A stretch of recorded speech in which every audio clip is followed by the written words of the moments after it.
Hello everyone.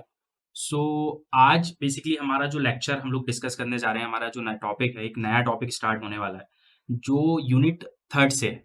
और unit three जो है, यूनिट थर्ड जो अपनी है, उसका नाम है इनडिटरमिनेट स्ट्रक्चर टू। सो इससे पहले जो हमने लास्ट यूनिट कवर किया है, लास्ट टॉपिक जो हमने कवर किए हैं वो हमने किए हैं सेकंड यूनिट से। और सेकंड यूनिट में भी हमने इनडिटरमिनेट स्ट्रक्चर के बारे में ही पढ़ा था। बट वहां पे दो डिफरेंट टाइप की मेथड हमने डिस्कस की। और वो डिफरेंट मेथड में से एक था आपका टीएमटी, जिसको बोलते थे थ्री मूवमेंट थ्योरम। और एक आपका था मूवमेंट डिस्ट्रीब्यूशन मेथड, जिसको हम एमडीएम के नाम से जानते थे। तो बेसिकली इंडिटरमिनेट स्ट्रक्चर को एनालाइज करने के लिए टीएमटी से भी किया जा सकता है, जिससे हमने किया, किस तरीके से किया, किस तरीके से उसमें प्रोसेस होती है, किस तरीके से उसमें मेथड इक्वेशन अप्लाई होती है, हमने उसको डिस्कस किया। फिर हमने मूवमेंट डिस्ट्रीब्यूशन मेथड को अप्लाई करना सीखा कि कैसे हम एमडीएम से किसी भी इंडिटरमिनेट स्ट्रक्चर को एनालाइज कर सकते हैं। राइट। और इससे पहले मैं आपको ऑलरेडी बता चुका हूं कि बेसिकली जब स्ट्रक्चर की बात होती है तो स्ट्रक्चर जो होती है बेसिकली अपने दो टाइप के होते हैं। एक डिटर्मिनेंट स्ट्रक्चर होता है और एक इनडिटर्मिनेंट होता है। जिसमें डिटर्मिनेंट स्ट्रक्चर के बारे में हम पहले ही देख चुके हैं कि जो डिटर्मिनेंट स्ट्रक्चर मतलब वो स्ट्रक्चर होता है जिसको इक्विलिब्रियम की कंडीशंस को यूज करके सॉल्व किया जा सकता है। तो यहाँ पे हम डिटर्मिनेंट स्ट्रक्चर की बात नहीं कर रहे, यहाँ पे हम जितनी भी मेथड्स यूज करते हैं वो इनडिटर्मिनेंट स्ट्रक्चर को एनालाइज करने के लिए करते हैं। राइट। सो इंडिटरमिनेट स्ट्रक्चर में हमने सेकंड यूनिट भी एनालाइज करना सीखा, जिसमें हमने टीएमटी एमडीएम कर लिया। और अब जो हम यूनिट थर्ड की बात कर रहे हैं, इसमें इंडिटरमिनेट स्ट्रक्चर की अगर बात करें तो हम यहाँ पे दो डिफरेंट मेथड के बारे में पढ़ने वाले हैं, जिसमें से एक का नाम है स्लोप डिफ्लेक्शन मेथड, जिसको हम एसडीएम के नाम से भी जानते हैं। और जो सेकंड है वो है कॉलम एनालॉगी मेथड। राइट। सो इससे पहले मैं आगे जाऊं और एसडीएम आपको बताऊं, उससे पहले मैं एक चीज और क्लियर आपको कर देता हूं कि जब भी हम इंडिटरमिनेट स्ट्रक्चर की बात करते हैं तो बेसिकली इनको एनालाइज करने के लिए, इंडिटरमिनेट स्ट्रक्चर को एनालाइज करने के लिए दो टाइप की मेथड्स होती हैं। एक होती है फोर्स मेथड और दूसरी जो होती है वो होती है डिस्प्लेसमेंट मेथड। राइट। अब जो फोर्स मेथड होती है, हमने इससे पहले जो टीएमटी पढ़ा था, बेसिकली वो जो टीएमटी मेथड होती है वो फोर्स मेथड के अंदर आती है।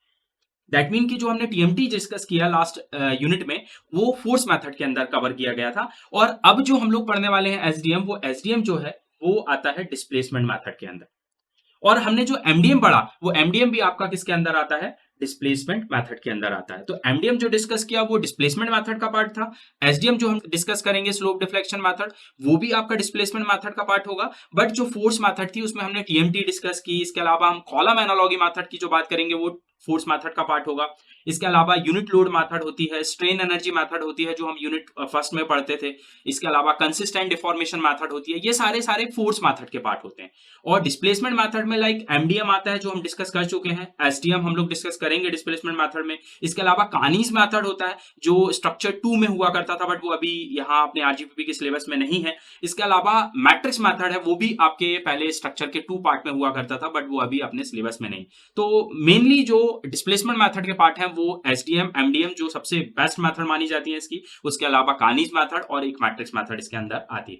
सो हम लोग जो बात करने वाले हैं यहाँ पे वो किसकी बात करने वाले हैं? वो एसडीएम स्लोप डिफ्लेक्शन मेथड की बात करने वाले हैं। और ये जो दोनों मेथड है, फोर्स और डिस्प्लेसमेंट मेथड, ये एग्जैक्ट एनालिसिस मेथड के अंदर आती।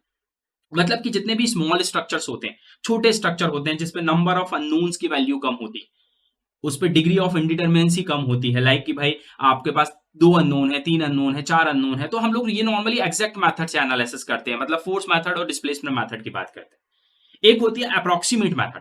अप्रोक्सीमेट मेथड मतलब कि जहां पे नंबर ऑफ अननोन्स बहुत ज्यादा होते हैं। लाइक कि आज का जो टाइम है हमारा वो मल्टी स्टोरी बिल्डिंग का टाइम।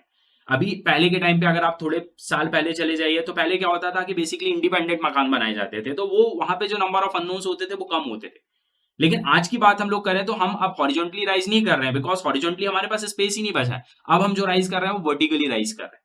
वर्टिकली लाइक की जो बड़ी बड़ी सिटीज हैं, जैसे बॉम्बे में बात है तो मल्टी मल्टी स्टोरी बिल्डिंग बनी हुई है, हैदराबाद में आप चले जाइए, अहमदाबाद में आप चले जाइए, दिल्ली में आप चले जाइए, तो वैसे ही हर सिटी में आप जो है वो मल्टी स्टोरी बिल्डिंग का टाइम चल रहा है। और जितनी भी मल्टी स्टोरी बिल्डिंग्स होती हैं बेसिकली वो हाईली इंडिटरमिनेट स्ट्रक्चर होती है, बिकॉज उसमें नंबर ऑफ बीम होते हैं, नंबर ऑफ कॉलम होते हैं जो कि हाई डिग्री से इंडिटरमिनेट होता है। तो उसको एनालाइज करने के लिए जो मेथड यूज की जाती है वो अप्रोक्सीमेट मेथड होती है। और वो अप्रोक्सीमेट मेथड के अंदर भी दो मेथड आती हैं। एक आती है नॉर्मली आपकी पोर्टल मेथड और दूसरी आपकी जो आती है उसमें आती है कैंटिलीवर मेथड। सो ये कुछ डिफरेंट कंडीशंस हैं एक एग्जैक्ट एनालिसिस, एग्जैक्ट में ये दोनों आ जाएंगी, और अप्रोक्सीमेट मतलब मल्टी स्टोरी बिल्डिंग के लिए जो पोर्टल मेथड और कैंटिलीवर मेथड हम लोग यूज करते हैं। तो यहां पे मेनली अभी जो हम यूनिट थर्ड की बात करेंगे उसमें हम एसडीएम की बात करेंगे। एसडीएम मतलब स्लोप डिफ्लेक्शन मेथड। सो अब नेक्स्ट लेक्चर में हम करते हैं स्लोप डिफ्लेक्शन मेथड की क्या इक्वेशन है, इसको कैसे यूज करना है, किस तरीके से इसको अप्लाई करना है, नंबर ऑफ स्ट्रक्चर पे हम उसकी बात करें।